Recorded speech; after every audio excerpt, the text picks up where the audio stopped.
Anxiety is human. Anxiety takes place when you're doing something new, when you're doing something you feel is risky, when results are uncertain, when there's a chance you may get hurt. For many people, that describes dating, but it doesn't have to. In this Love You podcast, I'm going to outline how you can get past your anxiety about dating and not only manage to enjoy the process, but how to master it. Stick around.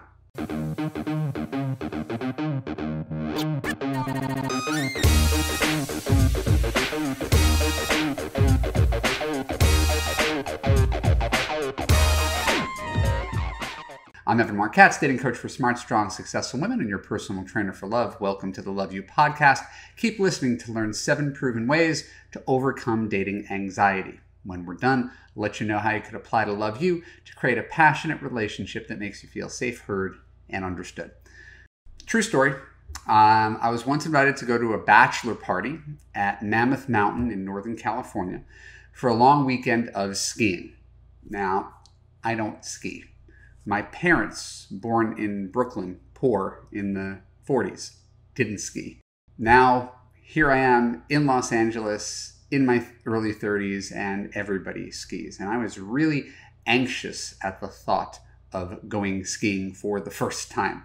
But I went anyway because I'm the kind of person who tries to say yes to things even when they scare me.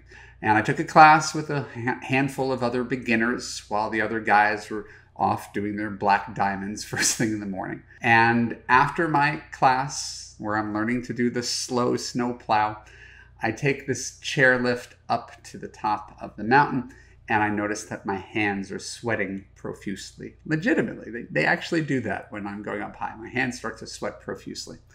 And then I look down, and I see something that I will never forget, which is why I'm sharing you this story.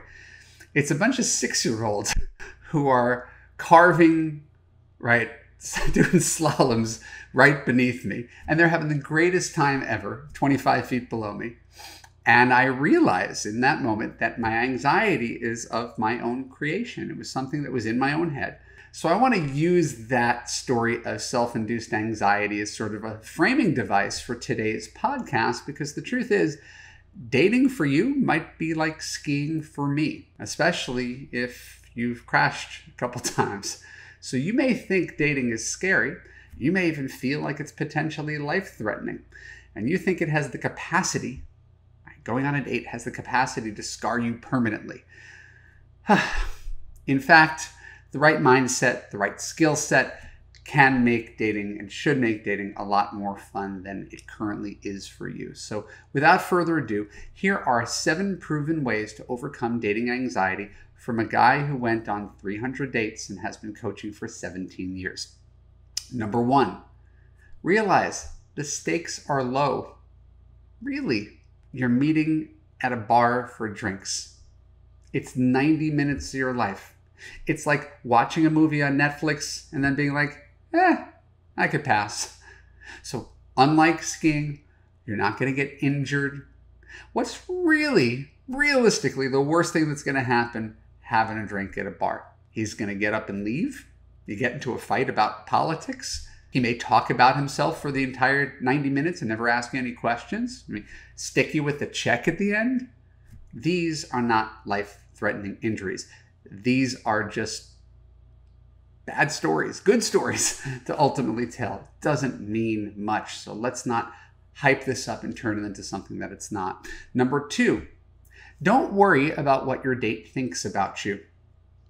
I know that's easier said than done, but it's true. If I was once upon a time relatively good at dating, it's because it never bothered to occur to me that the woman across the table could do better than she would with me. Now, that's not true. There are guys who are objectively cuter, richer, smarter, but I always went into the date feeling like it's my choice as to whether I like her, whether I want to see her again. So if you go into the date with that mindset, I'm assuming he's going to like me, but if he doesn't like you, what does that mean? He's not your future husband. In fact, the less you worry about what this means and what you say and how to micromanage this whole thing, the more confident you're going to come across, and the more likely you are that he's going to respond to you if you are effortlessly confident and assume that he will like you. Nobody responds to insecurity on a date. So just go in there and talk to him like you talk to anybody else in the world, like you talk to your best friend from high school, and be what makes you you, authentic, vulnerable, genuinely interested. Number 3, come from a place of curiosity. In my book, Why He Disappeared, I tell a story of a woman who found herself consistently bored by men on dates. And it's because she spent the entire date in her head trying to figure out what this guy's deal is and what's wrong with him, and trying to ask him the right questions to reveal that he's got some horrible character flaw. And it was more like an interrogation than a date. And so when she's busy interrogating, she's not really interested in listening to him. She's not really interested in connecting with him. She's looking for evidence that he's got a problem.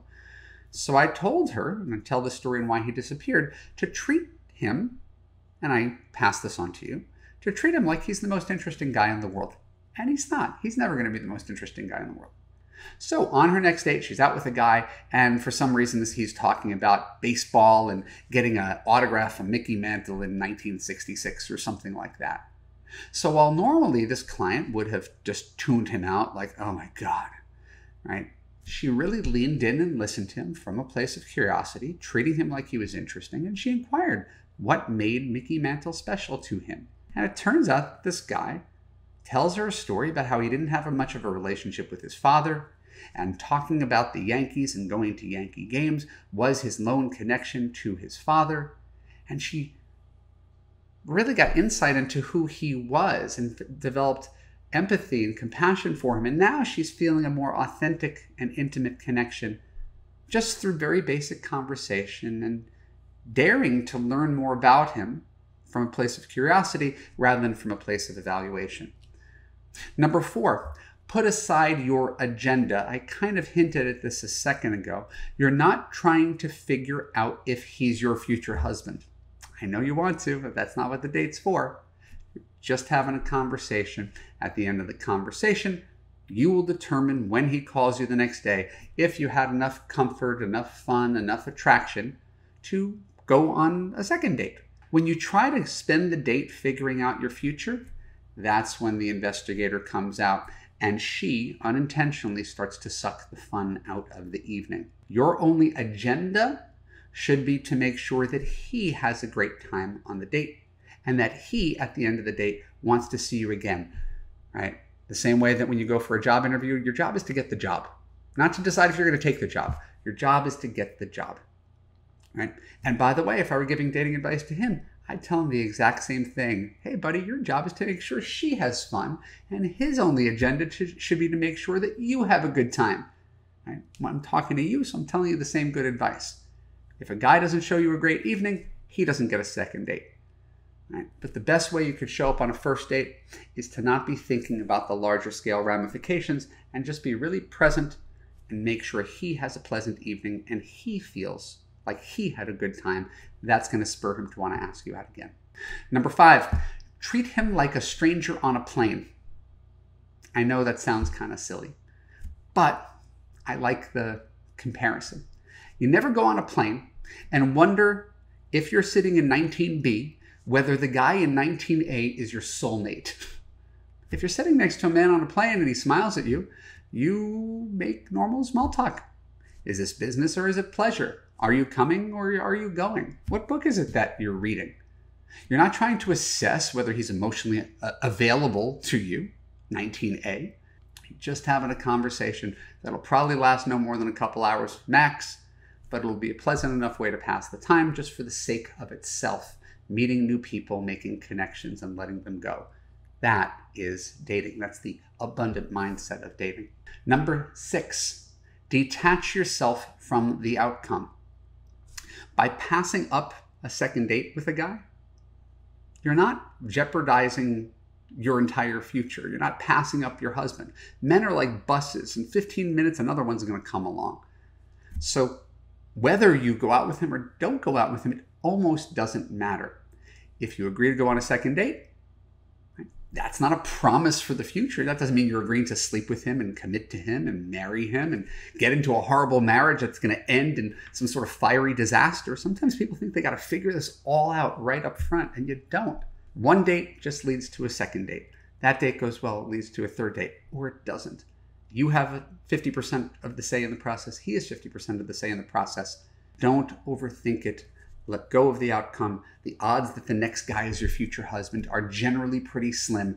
So let's come to, as I say in Love You, have short-term pessimism. Don't spend too much time worrying that the next guy is your guy. He's probably not going to be. If you keep on going and you date this way, eventually you're going to find a guy you really like. I think they're both true. And finally, number 7, understand that it's all experience. As I said earlier, a bad date is just a great story to tell. A mediocre date helps you fine-tune your dating skills and figure out what it is you're really looking for. And the possibility of a great date, the fact that those ever even exist, that's the reason you keep on going, because you can have that kind of connection. And if you have a great date and it doesn't go anywhere, that's all the more reason to persevere on to the next. The first half of my Love You course is on dating. The first month is on confidence, then second month meeting men, third month dating. If you found today's tips about overcoming anxiety valuable to you, please share this video with a friend and share in the comments below what you learned and click on the link below to apply to Love You. Thank you so much for your time. My name is Marc Katz. Thanks for tuning into the Love You podcast. For more episodes like this on YouTube, click on the subscribe button, ring the bell, choose all to ensure you get notified when new content comes out. If you're listening to the audio podcast, please share an honest review on Apple. More reviews equals more awareness. It really means a lot to me as well when you give me a kind review. I see it. And if you want to really take this to the next level, not just watching YouTube videos or listening to a podcast, if you want to have an easy relationship where you can actually wake up every morning feeling safe, heard, and understood, go to the link below or go to evanmarckatz.com, www.evanmarckatz.com. Watch the free video about how to gain confidence, attract quality men, and fix your broken man picker. When you're done watching that video, you could apply to Love You Live to join hundreds of other smart, strong, successful women from around the world in a coaching community where women like you actually get the unconditional love that you deserve. I'll see you there. Bye-bye.